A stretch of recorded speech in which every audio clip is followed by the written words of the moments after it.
مرحبا. بتضايق قوي من الناس اللي بتتعامل مع المصريين على انهم اغبياء او انهم سذج. بتضايق اكتر من الناس اللي فاكره نفسها اذكى الاذكياء.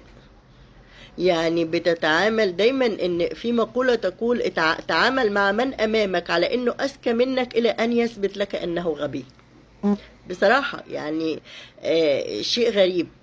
كلامي هنا عن الأستاذة الممثلة، ومش هذكر اسمك برضه عشان ما تقوليش اصل انا اسمي بيجيب ترند. يعني بصراحة ربنا انت ليه بتستخفي بعقولنا؟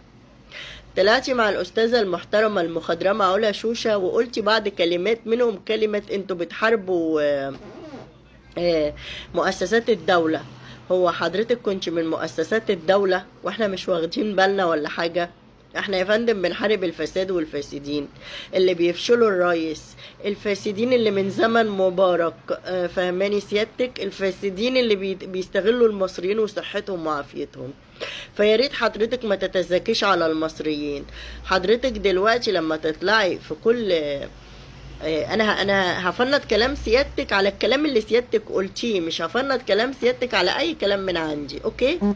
حضرتك دلوقتي قلتي ان سيادتك تعرفي ابراهيم من يوم 30/10. تمام؟ هتفق مع سيادتك ان كلام حضرتك صحيح. ابراهيم ما شاء الله عليه بيتعافى وصحته زي الاسد الجسور من قبل ما سيادتك تدخلي حياته انت وطليقته اللي رحتي رجعتيها له. اللي قبلها طبعا كانت فيه اصلا اوريدي تمهيدات عشان نوصل لمرحلة ان احنا نقنعه ان هو يعمل عملية تحويل المسار اللي هو كان رافضها. فسيادتك دخلتي حياته 30/10 زي ما سيادتك قلتي في البرنامج، وطليقته رجعت له 2/11 او 1/11، يعني فرق يومين 3. تمام؟ الولد طول شهر 11 الدنيا تمام، مفيش اي حاجة. زي كان في شهر 4، زي كان في شهر 5 بيدخل يعمل منظار ويخرج، زي ما كان بيدخل يعمل أشعة يخرج، صبغة يخرج، وهكذا لحد ما وصل للدكتور تامر النحاس وقال له انت هتتعافى وهتتعالج ومش هنحتاج مسح ذري وهتبقى زي الفل، والراجل كان مبسوط جدا. تمام؟ فهي اصرت ان هو يعمل لها العمليه بتاعه تحويل المسار، قال لها ملهاش لازمه، اصرت عليه. بعد كده خلته شاف حاجات، المهم بعد كده انفصلوا. دخل الزن، اتعملت على ابراهيم كماشه. بقت سيادتك من ناحية والتانية من ناحية، واللي رايح بالعربية ياخده عشان يمضيه الفيديو اللي شفناه من ناحية، واللي طالعين له على لايفات يعملوا ان هم بيلموا له فلوس من ناحية. واتعملت على ابراهيم كماشة من كل المشبوهين اللي تبع المافيا، الا واحد فقط اللي نجا من هذه الكماشة، وهو شاكر. لان شاكر ابن الداخلية حتى لو اتفصل من عمله فهو فاهم العقول اللي حواليه بتفكر ازاي، وعارف ان مفيش حد بيخدم حد من غير مصلحة، خصوصا من جنس المافيا. فشاكر فهم اللعبة، عشان كده هاجمتوه انه ما عملش كماشة معاكم مع الولد. كلكم عملتوا على الولد كماشة، وهقول لحضرتك ازاي. طول شهر 11 احنا شغالين ابراهيم كويس، مفيش اي حاجة. من بداية شهر 12 دخل الخراب على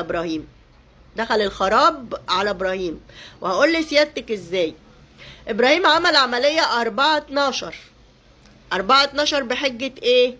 نسمع ونشوف العملية اللي المفروض ابراهيم عملها. هي عملية ارجع تاني المستشفى عشان الدكتور قال لازم يبقى في المستشفى مرة أخيرة. الجرح ده ايه اللي هو الدبابيس؟ ايه؟ استكشاف عشان عملية الأسطومي اللي هو عاملها في كامبو. تمام. ده الكلام اللي مع الأستاذة علا. الجرح اللي هو عمله اللي هي قالت عليه 21 دبوس، قالت جرح المفروض ان هو تحويل المسار. تمام؟ هل انا لما اجي النهارده اعمل لشاب عملية تحويل المسار هفتح له بطنه 21 غرزة ولا 21 دبوس عشان اعمل له فتحة مسار نص غرزة؟ انتوا بتكلموا ناس مجانين، احنا ناس طبيين، بس اصحاب العقول تميز. انتوا خرجتوا الناس عن شعورها، انتوا بتتعاملوا معانا على اننا ناس اغبياء. العملية دي اتعملت 4/12 احنا ما نعرفش الاستكشاف ده ايه اللي تم فيه، البطن اتفتحت ازاي. العملية بعدها اللي المفروض ان انتوا عملتوا فيها تحويل المسار دي كانت بعدها 17 او 18 12. فحضرتك النهارده ما تستخفيش بعقولنا، حضرتك النهارده ما تستخفيش بعقولنا. بدأ من شهر 1 ل2 ل3 3 شهور اتدمر فيها ابراهيم، اتدمر فيها تدمير كامل. فحضرتك امبارح جايبالنا دكتور بيقول ابراهيم شيكا، دكتور ثروت عامر.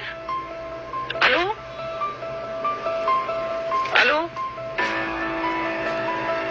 الو، مساء الخير يا دكتور.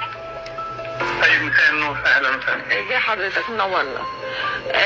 دكتور ثروت، يعني اتمنى ان حضرتك التقرير الطبي اللي موجود بشكل فني دقيق حضرتك تقول لنا الحاله المرضيه اللي كان بيعاني منها الراحل ابراهيم شيكا. عفوا بس في التصحيح، انا مش انا الطبيب المعالج. انا كل ما في الامر ان هم طلبوا مني بس ابص على التحليلات بتاعته. تمام. انا ما فحصتش المريض ولا شفته ولا كلمته. انا كل ما في امر التقريرات كلها وصلت عندي. انت حضرتك بتستخفي بعقولنا كمصريين، انت حضرتك بتضحكي علينا. هو ودنك منين يا جحا؟ هو الخاتم بتاعي وقع مني في الضلمه هروح ادور عليه في النور؟ انت حضرتك بدل ما تروحي تجيب لنا دكتور من امريكا قريب سيادتك، والشباب بحثوا وعرفوا انه قريب سيادتك، بعتله تقارير الله اعلم التقارير دي تقارير شيكا ولا اتغير الاسم، اتشال اسم واتحط اسم. كنت حضرتك اولى تجيب لنا الطبيب المعالج لابراهيم، كنت سيادتك هاتي الطبيب المعالج لابراهيم وقولوا لنا اتفضلوا اتكلموا. لحد النهارده ما خرجش ولا طبيب معالج لابراهيم. حضرتك طلعتي قلتي ان البنت دي هي شغاله ليه ممرضه، سيادتك اللي قلتي الكلام ده. ممرضه بناء على ايه؟ عشان كده الجروح صدت وعملت صديد وسبتوه لما صدى وكان وفعلا مات. حضرتك بتستخفي بعقولنا ازاي؟ سيادتك قلتي انا ما عرفتوش غير 31 او 30/10. الشقة ابراهيم جايبها في اخر 8 اول 9 بعد طلاقه كان تقريبا 31/8، هو جاب الشقة في الحدود دي في التقريب ده.